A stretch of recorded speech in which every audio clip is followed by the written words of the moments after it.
Mis queridos hermanos, Elías fue el mayor profeta del Antiguo Testamento y de toda la Biblia, capaz de hacer cosas maravillosas en nombre del Señor. Pero, ¿te has preguntado alguna vez si Elías era tan relevante porque la Biblia no tiene uno o varios libros con su autoría? En este video lo vas a descubrir. Te recuerdo que si te gustan estos videos de enseñanzas bíblicas y quieres aprender más, suscríbete y deja tu like. Sin más preámbulos, empecemos. La voz de una esperanza, Elías. Imaginemos por un momento el Israel del siglo IX a.C. Un país dividido en dos reinos, al norte, Israel, gobernado por Acab, y al sur, Judá. La vida cotidiana estaba marcada por la agricultura, la política, y sobre todo, por la religión. Sin embargo, el pueblo de Israel había comenzado a olvidar al único Dios verdadero y muchos adoraban a Baal, el dios cananeo de la lluvia y la fertilidad.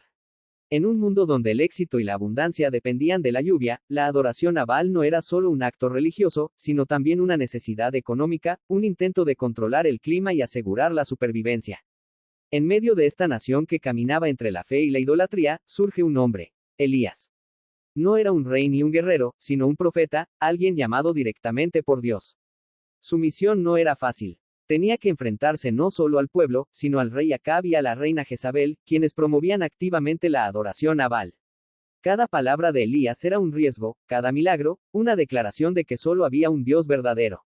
Podemos imaginar a Elías caminando por los caminos polvorientos de Israel, llevando consigo la autoridad de Dios, enfrentando la incredulidad de la gente, las burlas de los profetas de Baal, y la presión de una sociedad que había olvidado quién era su Dios. Vivía en un tiempo donde cada acción de fe era un acto de valentía, donde la obediencia a Dios podía significar la persecución o incluso la muerte. Pero Elías no estaba solo. Su llamado no dependía de multitudes ni de reconocimiento humano. Su fuerza provenía de la intimidad con Dios, de una fe que no vacilaba a pesar de las circunstancias. Y es precisamente en este contexto, en un Israel dividido, idolátrico y peligroso, donde cada milagro, cada palabra y cada acción de Elías cobra un significado profundo. No era simplemente un hombre haciendo señales, era un testimonio viviente del poder y la fidelidad de Dios. Ahora pregúntate, tú, en medio de un mundo que a veces parece olvidarse de Dios, ¿tendrías el valor de pararte firme como lo hizo Elías? Cada paso que él daba estaba marcado por la obediencia, la fe y la valentía. La vida de Elías y sus milagros. Después de anunciar al rey Acab que no llovería sobre la tierra, Elías se convirtió en un fugitivo. Imagínalo, un hombre solo, escondido en los valles y montes de Israel, mientras el sol quemaba la tierra y los campos se marchitaban. El hambre y la desesperación empezaban a extenderse, pero Dios no lo abandonó. En el silencio del desierto, mientras todos buscaban su cabeza, cuervos descendían cada mañana y cada tarde trayéndole pan y carne. Un milagro sencillo, pero poderoso, la provisión de Dios en medio de la sequía. Elías aprendió allí, junto al arroyo de Kerit, que Dios es capaz de sostener a sus siervos cuando nadie más puede hacerlo. Cuando el arroyo se secó, no fue el fin, sino el comienzo de algo mayor.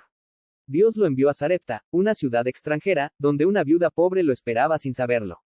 Ella apenas tenía un puñado de harina y un poco de aceite, lo suficiente para preparar su última comida antes de morir con su hijo. Pero Elías, confiado en la palabra de Dios, le dijo, no tengas temor, haz como has dicho, pero hazme a mí primero una pequeña torta. Esa viuda obedeció, y desde aquel día, el aceite en su vasija nunca se agotó, ni la harina en su tinaja se terminó. Imagina la sorpresa de aquella mujer cada mañana, viendo que la provisión seguía allí, fresca y abundante. El Dios de Israel había bendecido su obediencia. Pero no fue el único milagro en aquella casa. Un día, el hijo de la viuda enfermó gravemente y murió. La madre, desesperada, corrió a Elías. El profeta tomó al niño, clamó al Señor con lágrimas y lo colocó sobre su lecho. 3 veces se tendió sobre él, rogando, Jehová, Dios mío, te ruego que hagas volver el alma de este niño a él. Y Dios escuchó su oración, el niño resucitó. Fue la primera vez en la Biblia que se registra la resurrección de un muerto. Pero la obra de Elías aún no había llegado a su punto más alto. La sequía seguía, y el pueblo estaba dividido entre seguir a Baal o al Dios verdadero. Fue entonces cuando ocurrió el famoso desafío en el Monte Carmelo. Imagínate la escena, 450 profetas de Baal contra un solo hombre, Elías. Desde la mañana hasta la tarde, los profetas clamaron a su Dios, se cortaron con cuchillos, gritaron hasta quedar afónicos. Pero no hubo respuesta. Al caer la tarde, Elías se levantó. Construyó un altar sencillo, colocó la leña, y encima puso el sacrificio. Para demostrar que no había truco, pidió que lo empaparan con agua una y otra vez, hasta que todo estaba empapado, incluso un pequeño canal alrededor lleno de agua. Entonces levantó su voz al cielo y oró: Jehová, Dios de Abraham, de Isaac y de Israel, sea hoy manifiesto que tú eres Dios en Israel, y que yo soy tu siervo. Y de repente, el fuego de Dios descendió del cielo y consumió el sacrificio, la leña, las piedras y hasta el agua. El pueblo, asombrado, cayó rostro en tierra gritando: Jehová es el Dios. Jehová es el Dios. Ese día, la fe del pueblo fue sacudida, y la autoridad de Elías quedó confirmada. No necesitaba un libro con su nombre, sus milagros eran el libro abierto que hablaba por él, su vida era un testimonio vivo del poder de Dios. Pero incluso un hombre como Elías tuvo momentos de debilidad. Después de aquella gran victoria, huyó al desierto, temiendo por su vida a causa de Jezabel. Allí, bajo un enebro, cansado y deprimido, pidió morir. Sin embargo, Dios no lo desechó. Un ángel lo visitó y le dio pan y agua para seguir adelante. Y en el monte Horeb, Dios se le reveló no en un viento fuerte, ni en un terremoto, ni en fuego, sino en un silbo apacible y delicado. Ese detalle nos recuerda que la voz de Dios no siempre viene con estruendo y espectáculo, a veces se manifiesta en lo más sencillo, en lo más íntimo. ¿Por qué Elías no tiene un libro con su nombre? Queridos hermanos, aquí llegamos al corazón de la pregunta que nos convoca hoy. Si Elías fue uno de los profetas más grandes de toda la Biblia, ¿por qué no encontramos un libro que lleve su nombre como Isaías, Jeremías o Ezequiel? La respuesta, lejos de disminuir su grandeza, nos revela algo profundo del propósito de Dios. En primer lugar, entendamos que los profetas escritores, como Isaías, Amós o Miqueas, tenían un ministerio muy particular. Ellos no solo proclamaban la palabra de Dios, sino que escribieron sus profecías para ser conservados como testimonio a las generaciones futuras. Sus libros recogen profecías, visiones y juicios divinos que tenían que quedar fijados por escrito. Pero Elías fue diferente. Su ministerio fue eminentemente profético en acción más que en escritura. Elías no fue llamado a redactar largos mensajes o visiones, sino a encarnar el mensaje de Dios con su vida. Cada milagro, cada confrontación, cada gesto suyo se convirtió en la voz de Dios para Israel. Por eso, su historia no se encuentra en un libro con su nombre, sino en los libros de los reyes, que narran la historia del pueblo de Israel. Allí, entre relatos de guerras, reyes corruptos y crisis espirituales, aparece Elías como un rayo de luz que irrumpe en medio de la oscuridad. Y tal vez allí está el detalle más hermoso: Dios quiso que Elías no fuera un profeta aislado en un rollo propio, sino un profeta inmerso en la historia de su pueblo.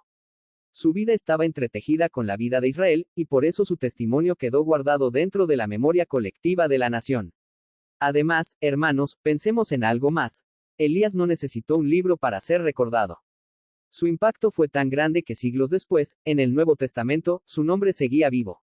Jesús mismo habló de él, Juan el Bautista fue comparado con él, y en el monte de la Transfiguración, Elías apareció junto a Moisés, confirmando su rol como uno de los gigantes de la fe.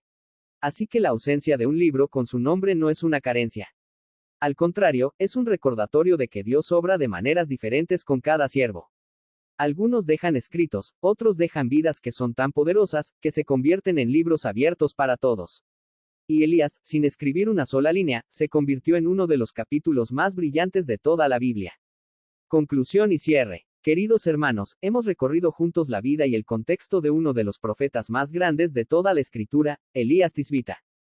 Vimos cómo surgió en un tiempo de oscuridad y apostasía, cómo confrontó a reyes, desafió a dioses falsos y demostró con su vida que solo Jehová es el verdadero Dios.